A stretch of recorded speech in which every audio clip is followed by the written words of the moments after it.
시간차를 두고 접근한다면 지금 살 때다. 저점이 어딜까라는 부분에 대한 판단으로 접근하는 게 가장 중요합니다. 여기서 빠져봐야 포인트. 시장의 바닥 포인트 전후라고 개인적으로 생각하는데요. 네. 저점이 다가오고 있기 때문에 겁낼 필요나 공포스러울 필요는 이제 없다. 이 이유와 근거에 대해 설명을 드려봅니다. 아니 우리만 전쟁 여파를 받는 게 아닌데 그죠? 아시아 증시 가운데서도 일본이나 대만보다 우리 시장이 뭐 이렇게 더 많이 빠지고 흔들려요. 왜 그럴까요? 이유와 결과를 오늘 이 시간에 여러분께 정확하게 네. 말씀을 드리려고 합니다. 예. 가장 큰 요인은 앞서 대만에 대한 시장의 네. 내용을 말씀해 주셨지만 대만과 우리 시장의 흐름은 비슷합니다. 3월 초에 고점 찍었고요. 최근에 두 번째 바닥을 만들어 가고 있는 형태입니다. 네.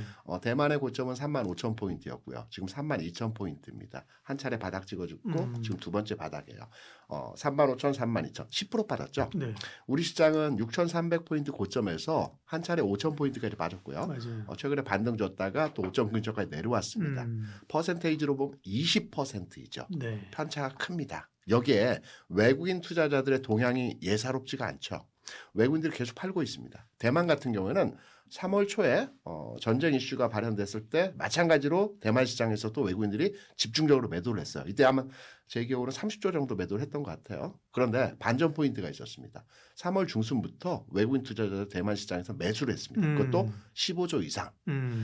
그런데 우리 시장에서는 계속 매도를 하고 있어요. 네. 이유가 있습니다. 네. 이유는 4월 1일부터 편입되는 세계 채권 지수 편입과 관련된 외국인의 동향입니다. 아 그래요? 예. 네, 왜 그러냐면 4월 1일부터 단계적으로 11월까지 한도를 늘려가는 그 세계 채권 지수에 편입이 되어지게 예정이 되어 있습니다. 예. 결정되어졌거든요.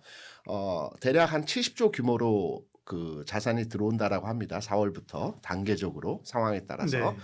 그런데 우리가 보통 외국인 투자자들 같은 경우는 채권 지수 편입이 예정이 되어 있으면 자체적으로 국내에 들어와 있는 외국인 펀드들 같은 경우는 미리 선제적으로 편입을 하는 경우들이 많지 않습니까? 예.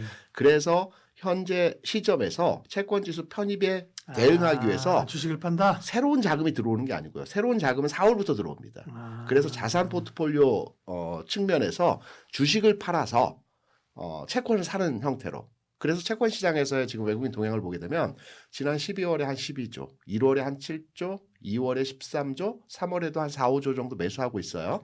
그래서 이 부분들이 주식시장의 이 편차에서 매도하고 채권을 사는 형태로 진행이 되어지기 때문에 대만 시장과 우리 시장의 진폭이 좀 다르고요. 외국인 동향에서의 흐름들이 좀 차별성을 두고 한국 시장이 움직이고 있다라고 판단되기 때문에 지금의 변동성이 좀 큰 폭의 흐름이 나오고 있지 않나 이렇게 개인적으로 판단을 하고 있습니다.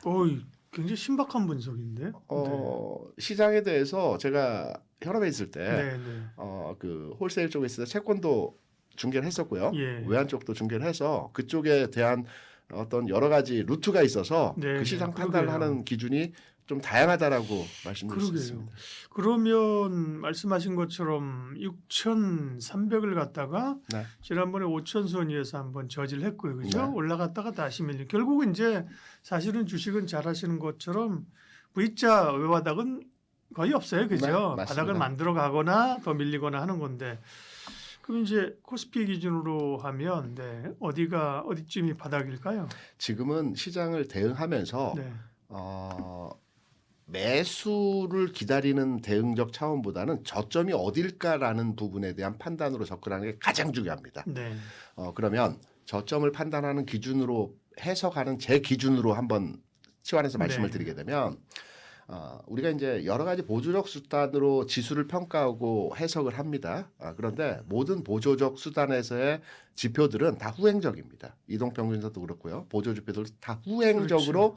모습이 만들어지기 때문에 정확한 바닥을 예측할 수는 없습니다. 거래량이 선행적 지표이긴 하나 거래량 또한 지수의 바닥을 판단하기는 어렵습니다. 유일하게 제가 바라보는 바닥을 예측하는 지표로의 해석을 하는 것이 우리가 흔히 시장에서 피보나치 수열의 황금 분할 비율 많이 얘기하지 않습니까? 0.618 대 382. 그래서 38.2%의 조정을 받게 되면 상승분의 조정의 그 하락의 저점에 들어온다라고 보통 많이 얘기합니다.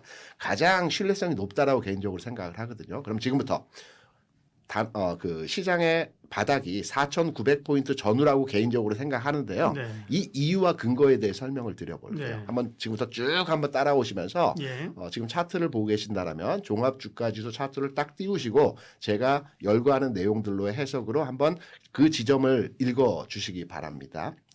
지금 장의 출발점은요. 고점을 돌파하고 새로운 추세가 형성됐던 지난해 5월 2,700포인트를 돌파한 시점에서의 흐름이 출발점이라고 우리가 판단을 합니다. 고점 돌파하고 새로운 추세가 만들어졌던 지점이거든요. 그러면 2,700포인트에서 한 단계 상승, 9월까지 상승했죠. 5월부터 9월까지 3,200포인트까지 약 500포인트가 상승을 했습니다. 그러면 500포인트의 40%를 차감을 하게 되면 3,000포인트 정도가 저점이 나오거든요. 대략 3,000포인트 초반에서 이때 반등 줬어요. 첫 번째 1단계 상승의 저점은 3,000포인트였죠. 그러면 두 번째 2단계 상승의 흐름은 아마 9월, 10월부터 시작을 해서 연말 수준까지 상승을 줬는데 이때는 3,200포인트에서 출발해서 대략 4,200포인트까지 상승을 했어요. 1,000포인트죠. 그러면 400포인트가 빠져야 됩니다. 3,800포인트가 저점입니다. 마찬가지로 3,800포인트에서 거의 정확하게 바닥 찍고 턴 오버했습니다. 아, 그래요? 네. 그러면 세 번째 3단계 상승, 지금 구간에서의 흐름입니다. 이 구간에서의 흐름은 4,200에서 6,300까지 상승을 했죠. 그럼 2,100포인트가 올라왔지 않습니까? 2,100포인트의 40%를 계상을 하게 되면 대략 5,500포인트 지수가 나옵니다. 이게 저점이 되어야 됩니다. 근데 5,500포인트가 이미 3월 초 깨져버렸죠. 그렇죠. 패턴이 깨져버린 겁니다. 하나의 단계적 상승의 패턴이 깨어졌습니다. 그러면 이때는 어떻게 계산을 하느냐? 전체 그로스에서 판단합니다. 왜냐하면 하나의 추세선상에서 흐름이 깨어졌기 때문에 그렇죠. 네. 이 추세선상에서 흐름을 다시 만들어가기 위해서는 최초의 출발 지점부터 6,300까지 그래서 2,700에서 6,300까지의 상승분을 우리가 판단해 보게 되면 대략 3,600포인트가 상승을 했어요. 대략적인 네, 겁니다. 네. 어바웃 개념입니다. 그러면 1,400포인트 가감해서 판단을 하게 되면 6,400에서 1,400 조정을 우리가 더하게 되면 4,900포인트가 저점이 나옵니다. 그래서 지금 장의 저점은 4,900포인트고요. 여기에 추가로 옵션을 하나 더 드리면 우리 박사님께서 모든 시장은 V자 반등을 주는 과정에서 하나의 바닥은 나타날 수 없다. 보통 2개나 3개가 그렇죠. 나타난다라는 말씀을 드렸지 네. 않습니까? 그러면 4,900포인트 언저리에서 바닥을 한번 찍고요. 네, 반등을 그렇다. 쭉 주겠죠. 그게 6,000까지 갈지 5,500까지 가지고 5,800까지 갈지는 모르겠습니다. 하지만 의미 있는 반등에서의 흐름이 나올 겁니다. 그리고 나서 다시 두 번째 바닥을 찍는 최근에 3월 초와 지금이 두 개의 바닥이 아니고요. 진 바닥을 찍은 4,900과 반등 이후에 다시 바닥을 찍는 이 과정이 나타나기 때문에 당분간의 시장 상황에 있어서는 반등과 상승이 연속적으로 주어지는 흔히 말해서 조정 과정의 시장이라는 형태의 모습이 몇 개월 진행이 되어질 가능성이 높다라고 생각을 합니다. 네. 기술적으로 이제 피보나치에 근거해서 말씀을 해 주셨습니다. 4,900.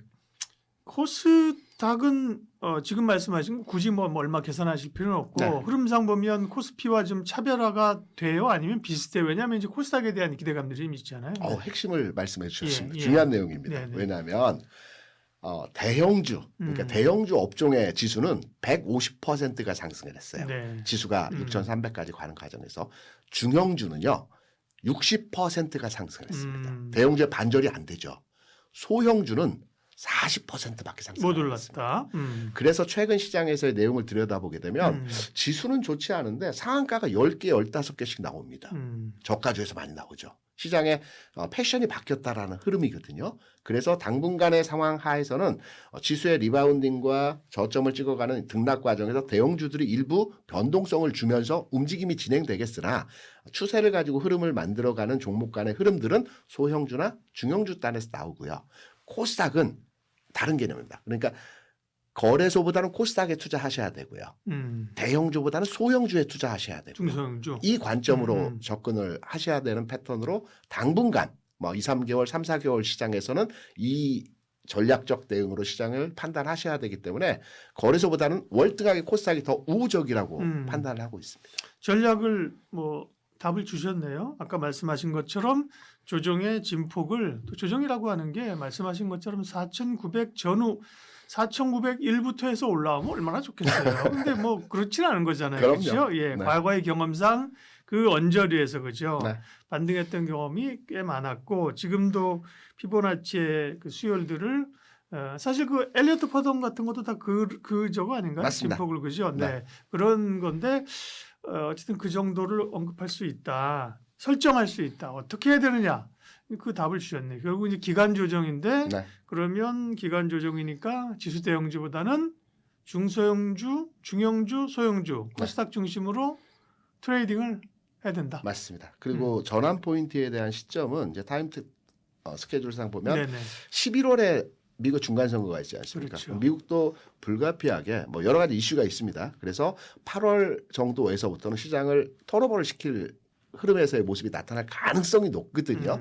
여기 연동해서 국내 시장의 흐름들도 동조화한다는 측면에서의 내용이 우리가 접근하는 방법의 시장 대응이기 때문에 5, 6월까지는 시장이 이러한 출렁 과정에서의 흐름 그리고 저점은 거의 다 오지 않았습니까? 지금 5천 뭐 초반부이기 네, 때문에 네. 여기서 빠져봐야 100포인트. 그러면 이제 저점이 다가오고 있기 때문에 시장에 대해서 겁낼 필요나 공포스러울 필요는 이제 없다.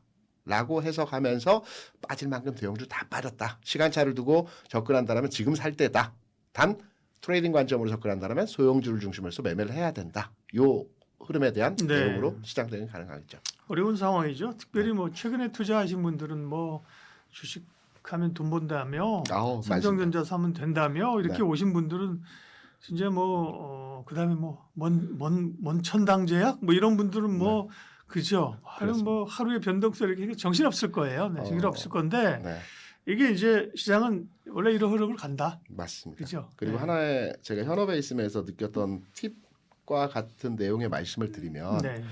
최근에 주식 투자하시는 분들 같은 경우는 이런 장도 있나? 하락에 대해 처음 경험하셨을 텐데 오랜 시간 주식 투자 하셨던 분들은 지난해 장이 너무 가파르게 오른 장입니다. 그렇죠. 시장은 옳죠. 특별히 예. 완만하게 점진적 상승 흐름을 만들어 갈 때 개인 투자자들이 실질적으로 수익을 많이 내거든요. 그런 가파른 장보다는 오히려 앞으로 전개되는 시장이 개인 투자자분들께서 오히려 수익을 더 낼 수 있는 장이기 때문에 올해는 좋은 장입니다. 네, 예, 장이 어려운 상황인데 뭐 이 외국인들의 매도 이후부터 해서 주가의 조정 진폭 예상, 대응 전략까지 아주 좋은 답을 김대중 대표님께서 오늘 주셨네요. 고맙습니다. 네, 감사합니다.